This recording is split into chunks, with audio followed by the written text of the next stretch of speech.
Welcome to our quantum deep dive. Great to be diving in. Today we're tackling Dirac Fermions. These are fundamental particles and, well, they're not just theory anymore.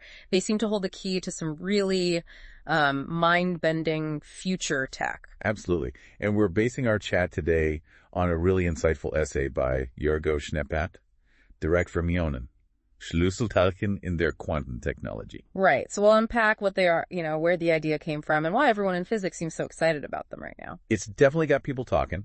So the basics first, as Schneeppert lays out. Yeah. Dirac Fermions are fermions, a whole class of particles. Okay.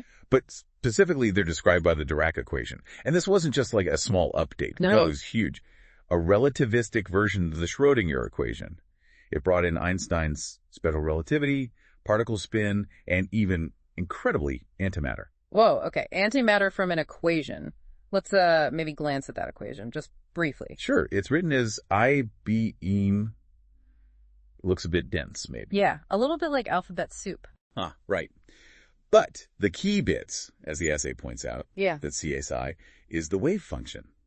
Think of it like the particle's quantum ID. Okay, it's fingerprint. Exactly. And the good things, Yeah. Dirac matrices, they're the tools describing how the particle, interacts with space and time. And B is just the mass. Got it. Mass, wave function, interactions. And Schneeppert really emphasizes this.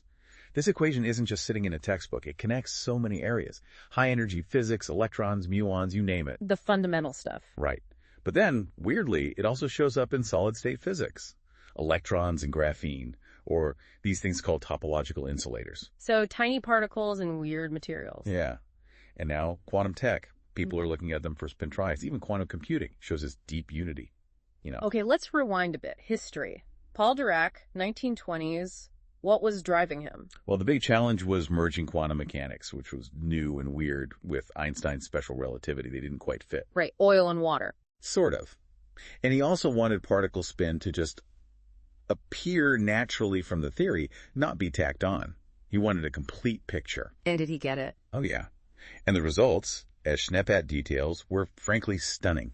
The biggest shocker? Antimatter. From the math. Straight from the math. The equation suggested that for every particle like an electron, there had to be an antiparticle. Same mass, opposite charge. The positron, the anti-electron, was the first prediction. That's incredible. Just thinking an equation could predict something so fundamentally new. It really was. A whole new symmetry of the universe we hadn't imagined. And the essay mentions it wasn't just antimatter, right? Correct. Spin also just popped up. Naturally. It explained electron spin without any extra assumptions. Which earlier theories had struggled with. Exactly. They had to kind of force it in. Dirac's equation made it inherent. And all this laid the groundwork for quantum field theory, which is, our best understanding of fundamental particles and forces today. So fast forward to now. How relevant are these Dirac Fermions today?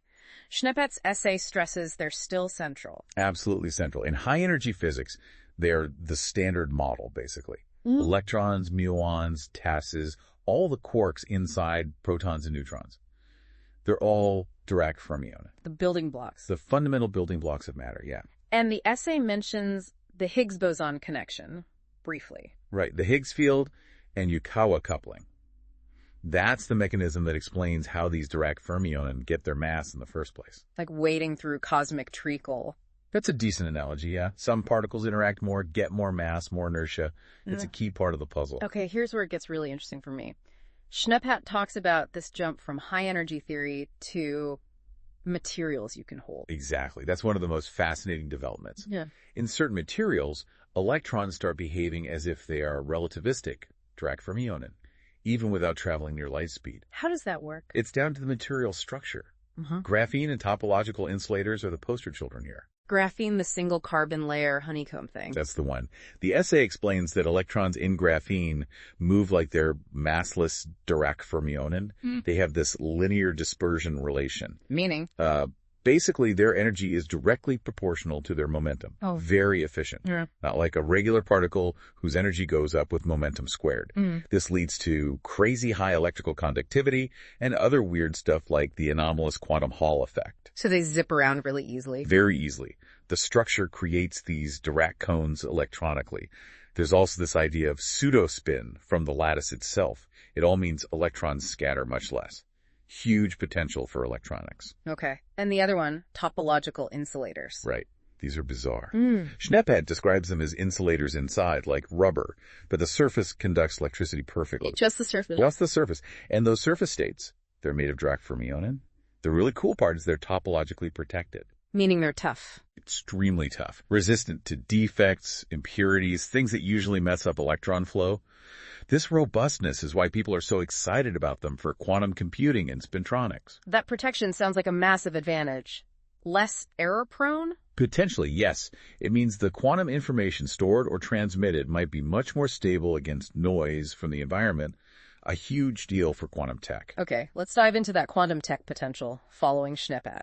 Spintronics first. Right, so conventional electronics uses electron charge. Spintronics aims to use electron spin. Okay. And in these Dirac materials, spin and motion are really tightly linked, something called strong spin-orbit coupling. This gives you handles to control spin very efficiently. So you could encode information in spin. Precisely. Imagine devices based on flipping spins, not just moving charge. Could be faster, use less energy, maybe even lead to non-volatile memory that remembers even when the power's off. Wow. Okay, next big one. Quantum computing, error-robust computing. Yeah, this is maybe the most ambitious goal. The essay mentions Majorana fermion. Weren't those the ones that are their own antiparticle? Exactly. A special type of fermion, possibly emerging from Dirac systems under the right conditions, like in topological superconductors. The idea is you could use these Majoranas to make qubits. Quantum bits. Right, but these would be topological qubits.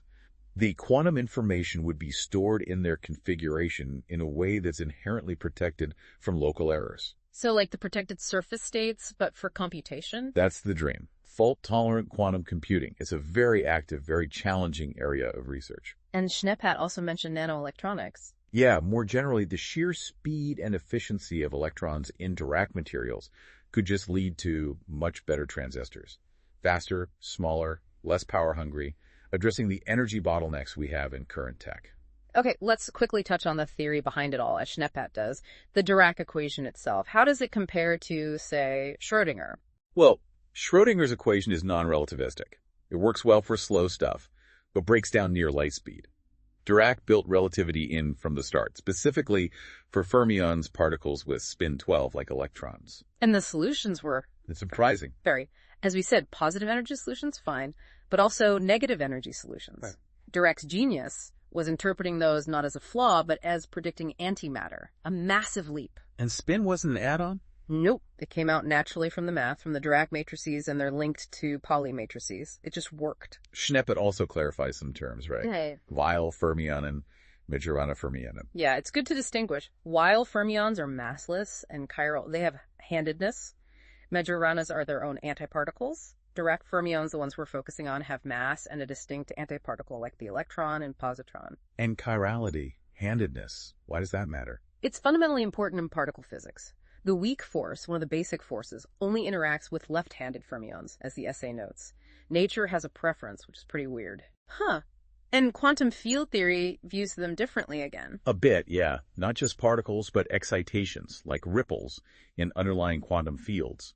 These fields have specific mathematical rules, anti-commutation relations, that govern how fermions behave. Okay. And their interaction with electromagnetism. Described by minimal coupling. It sounds technical, but it's how you correctly include electromagnetic forces in the Dirac equation. It explains things like the Zeeman effect, how energy levels split in magnetic fields, and spin-orbit coupling. Got it. Let's circle back to graphene and topological insulators, maybe with a bit more detail from Schneeppet's points. Graphene's massless behavior. Right, governed by a specific equation, H, px plus yp.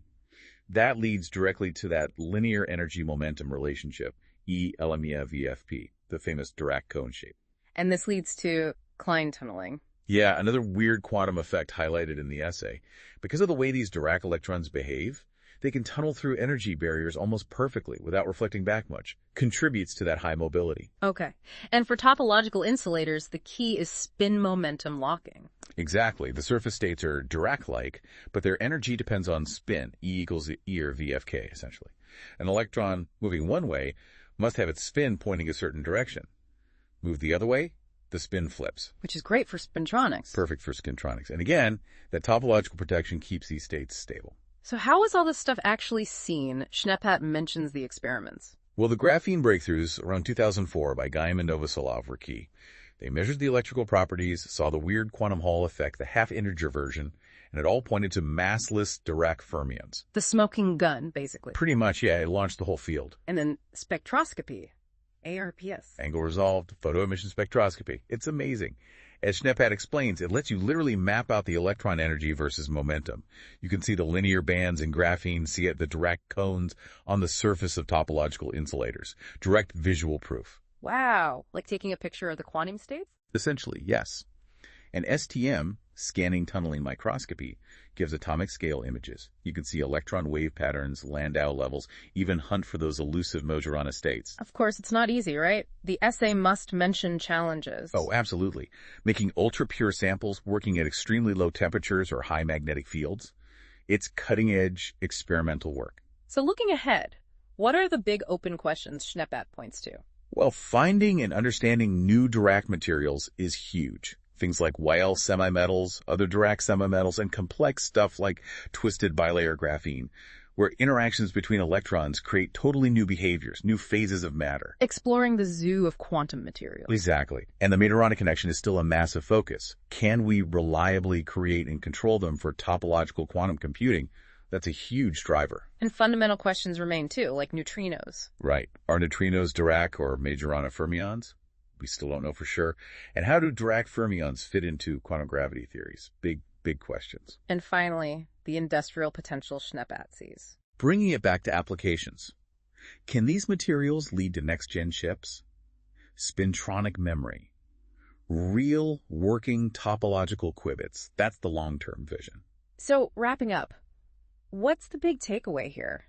These Dirac fermions, guided by Schneppat's essay, they're way more than just theory. Absolutely. They bridge fundamental physics and cutting-edge technology. Their relativistic nature, showing up in tangible materials, offers this incredible playground for science and, potentially, for revolutionizing technology. From basic equations to quantum computers. It's an amazing story, still unfolding.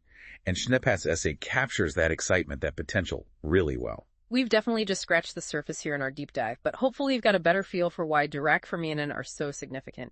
Jorgo Schneppat's essay, Dirac Fermions and Schlüsselteilchen in quantum technology, really lays it all out. Yeah, for anyone wanting more detail, it's a fantastic resource. Highly recommended. This is just the start of our quantum explorations. Until our next deep dive, keep questioning and keep learning.